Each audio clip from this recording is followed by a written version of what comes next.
Welcome back to ABA Chapter Chat.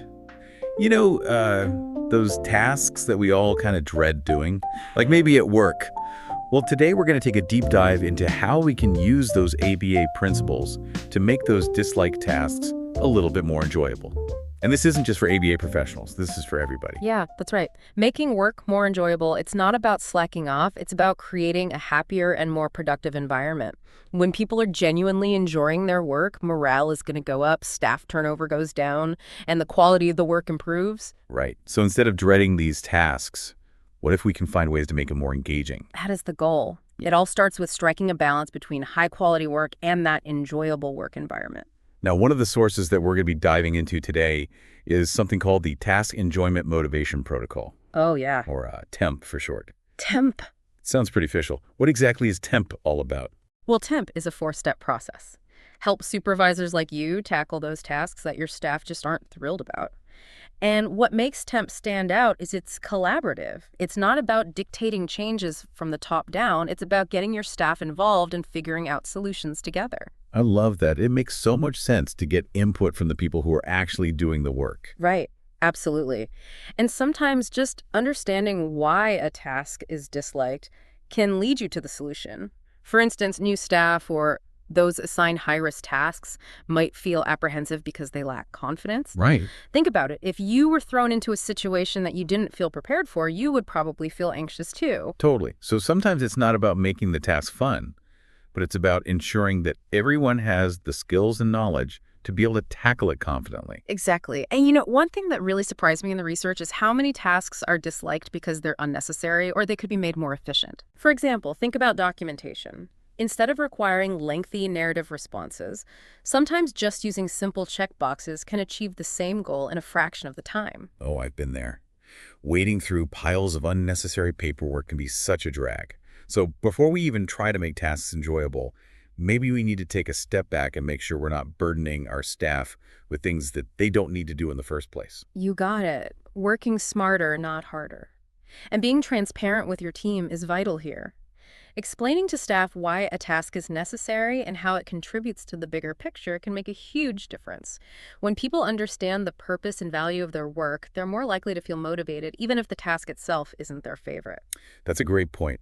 Feeling like your work has a real impact can make even the most tedious tasks feel more meaningful. But what about those tasks that are just inherently unpleasant no matter how much we try to tweak them? Like dealing with a challenging client behavior. That's a great question. And the research acknowledges that sometimes the dislike stems not from the task itself, but from the individual client involved. Like a client who exhibits aggressive behaviors. Exactly. And in those cases, it's crucial for supervisors to address those safety concerns head on. It's not just about making the task more palatable, it's about ensuring the staff member's well-being. You might need to revise the client's treatment plan, provide additional training, or even advocate for more resources to support your staff.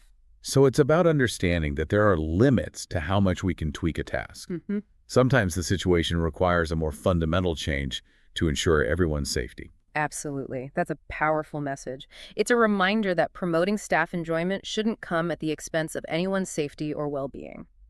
Now let's go back to TEMP for a moment. The source provided a really interesting example of how this protocol was used to address a staff member who strongly disliked writing progress notes. Oh yeah, I remember that. Seemed like a really common problem for a lot of people in the field. What was their solution? Well, it turns out this staff member was constantly interrupted while trying to write these notes at her usual workstation. Okay. So they came up with a surprisingly simple solution. They provided her with a dedicated office space for 1 day a month just to focus on writing progress notes. And that made a real difference. It did. The staff member reported spending significantly less time on the task thanks to fewer interruptions, and she even shared that writing progress notes wasn't her least favorite task anymore. Wow. That's a fantastic example of how even a small adjustment can have a huge impact. It seems like finding creative solutions is key. Absolutely. And this example highlights a key takeaway. Sometimes improving work enjoyment doesn't require massive overhauls or expensive interventions. Often it's about identifying those small but practical adjustments that make a world of difference in people's day-to-day experience. I love that. It feels so much more manageable than trying to revolutionize everything overnight. Now, we've talked a lot about the benefits of making work more enjoyable for staff. But realistically, Supervisors have limited time and resources. How can they prioritize which tasks to focus on? That's such a practical question, and it's something that all supervisors grapple with. The research suggests focusing on the tasks that are disliked by the most people on your team. So instead of trying to address every single complaint, target those issues that are having the biggest negative impact on the team as a whole. So it's about identifying those high-impact areas where even small changes can make a big difference. Exactly. Now, another interesting idea presented in the research is task rotation. Have you ever tried that? Yes, I've heard of task rotation, but I'm curious to hear how it applies to making disliked tasks more bearable. Well, they gave the example of cleaning wheelchairs, a task that many staff members might find unpleasant. Instead of assigning this duty to the same person all the time, they suggest rotating it among staff. This way the burden is shared and it doesn't feel so overwhelming for any one individual. That's a smart way to make a disliked task feel less burdensome. Wouldn't that require a lot more coordination from the supervisor? It does require some planning, but the payoff is worth it. And remember, it's not about you, the supervisor, dictating the schedule. It's about involving your staff in the decision-making process. So, for instance, you might have a team meeting and say, hey, we all agree that the wheelchairs need to be cleaned regularly. How can we share this responsibility in a fair and manageable way? Exactly. That collaborative approach not only leads to more practical solutions, but it also makes your staff feel heard and valued, which boosts morale and teamwork. And I imagine when staff feel like they have a voice, they're more likely to buy into the solutions, even if it involves a task that they don't love. You're absolutely right. And, this whole conversation about task rotation brings up a bigger point that's often overlooked. Work enjoyment isn't just about individual preferences. It's also about the team dynamic. So having a supportive and positive team environment can actually make even the most undesirable tasks feel more manageable. Absolutely. When you have a team that supports each other, communicates well, and enjoys working together, it makes a huge difference in how everyone experiences their work, even the less glamorous parts. That's such a valuable insight. It reminds us that work enjoyment is as much about our social environment as it is about the tasks themselves. Speaking of challenging tasks, what about those that simply cannot be changed? That's a reality we all face. There are always going to be those tasks that are non-negotiable, maybe due to regulations or legal requirements. Right, like certain documentation that's required by a funding source or a specific procedure that has to be followed for safety reasons. Exactly. And in those situations, honesty and transparency are key. It's important to be upfront with your staff and acknowledge that, yeah, this might not be your favorite task, but it's a necessary part of the job. So no sugarcoating or pretending like there's a magical solution when there isn't. But just acknowledging that doesn't mean ignoring the fact that it's a disliked task, right? Absolutely. Even if you can't change the task itself, you can still explore ways to make it more manageable and less stressful for your staff. So what are some things that supervisors can do to help in those situations? Well, providing additional training can make a big difference. If staff feel confident and competent in performing the task, it can really lessen that dread factor. Offering support resources like checklists or visual aids can also be really helpful. So even though the task itself is a must-do, you can still equip your staff with the tools and knowledge to make it as painless as possible. Exactly. And sometimes just creating a space for staff to debrief and vent their frustrations can go a long way. Let's face it, we all need to blow off steam sometimes, especially when we're dealing with tasks we don't enjoy. That's so true. Just having someone acknowledge your feelings and listen can make a big difference. It sounds like even when we can't change the situation, we can change how we support the people who are dealing with it. Exactly. And that brings us back to the importance of the supervisor's role. It's not just about delegating tasks, it's about creating a culture of support and open communication. So it's less about being the boss and more about being a leader and a mentor. I like that leadership is a big part of it.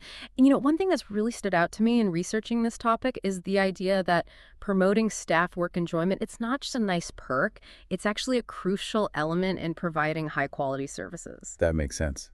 When staff feel happy and supported, they're more likely to be engaged in their work, which ultimately benefits the clients they serve. Yeah. It's a win-win. Exactly. Happy staff, happy clients.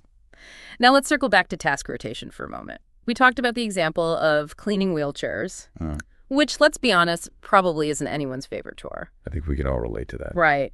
So instead of having one person stuck with this task all the time, imagine rotating it among staff members.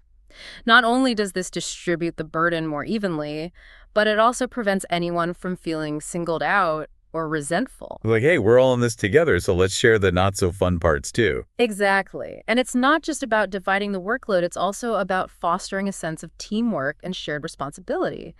When everyone pitches in, even for the tasks they don't love, it strengthens that team dynamic.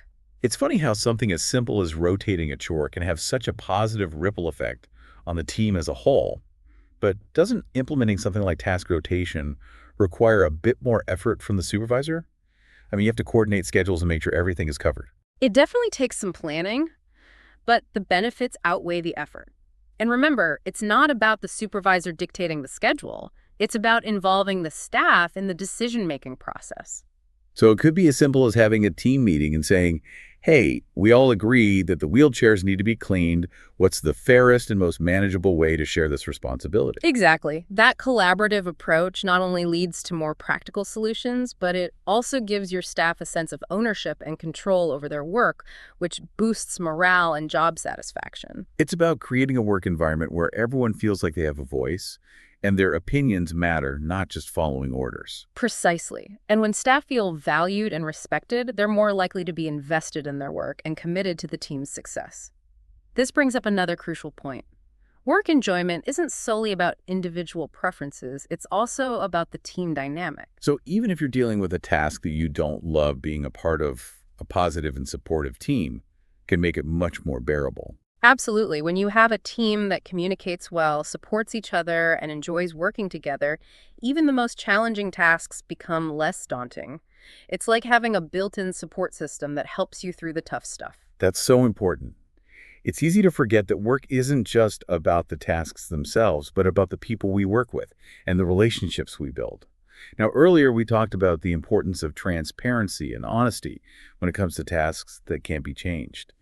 But what about situations where the task itself might not be inherently unpleasant, but the way it's being done is creating a negative experience for staff?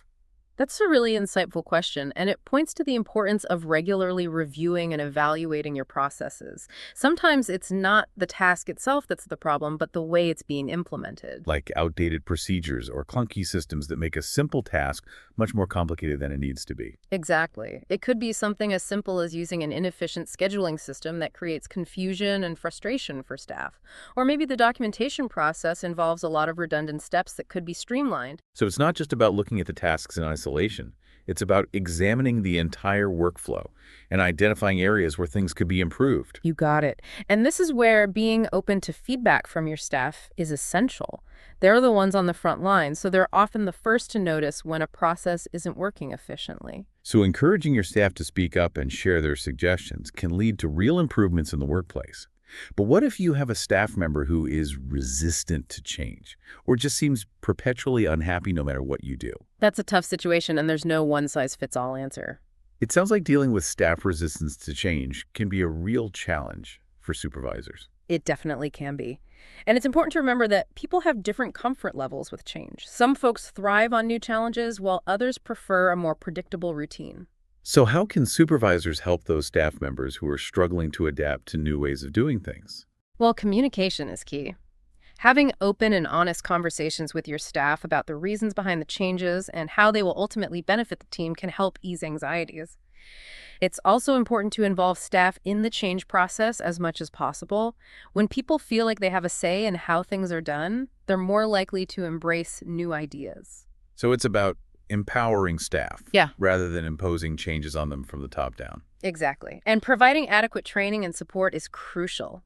When people feel equipped with the knowledge and skills they need to navigate the changes, they're more likely to feel confident and less resistant. It sounds like patience and empathy are also important in these situations. Absolutely. Change can be stressful. It's important to acknowledge that and give people time to adjust.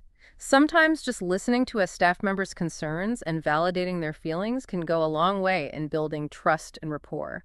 That makes a lot of sense.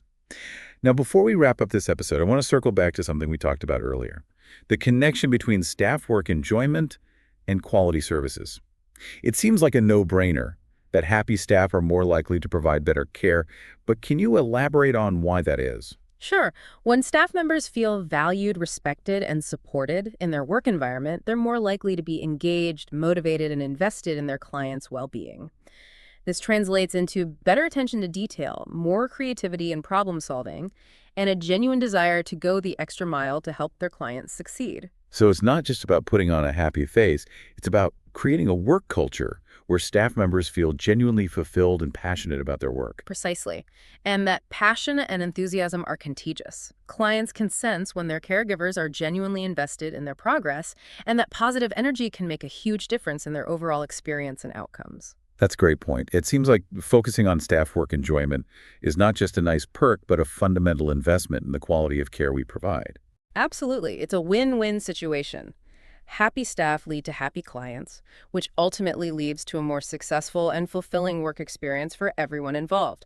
This deep dive has been incredibly insightful. We've covered so much ground, from practical strategies like TEMP and task rotation to the importance of creating a supportive and empowering work culture. It's been a pleasure exploring this topic with you. We talked about the importance of training communication and even just taking the time to listen to your staff and understand their perspective. And remember, even small changes can make a big difference. It might be as simple as providing a dedicated workspace for a disliked task or implementing a system for rotating chores. Exactly. And don't underestimate the power of simply acknowledging your staff's efforts and expressing appreciation for their hard work. A little gratitude goes a long way. That's a great reminder. Well, before we sign off, is there anything else you'd like to add? Any final thoughts for our listeners? Just this. Never stop learning and growing as a supervisor. The field of ABA is constantly evolving, and there's always something new to discover. Stay curious, stay engaged, and stay committed to creating a work environment where your staff can thrive. That's fantastic advice. Thank you so much for joining us today for this deep dive into making disliked work tasks more enjoyable. We hope you found it helpful and inspiring. It was my pleasure. And to our listeners, thank you for tuning in to ABA Chapter Chat. We'll be back next time with another fascinating topic from the world of ABA. Until then, keep learning, keep growing, and keep making a positive difference.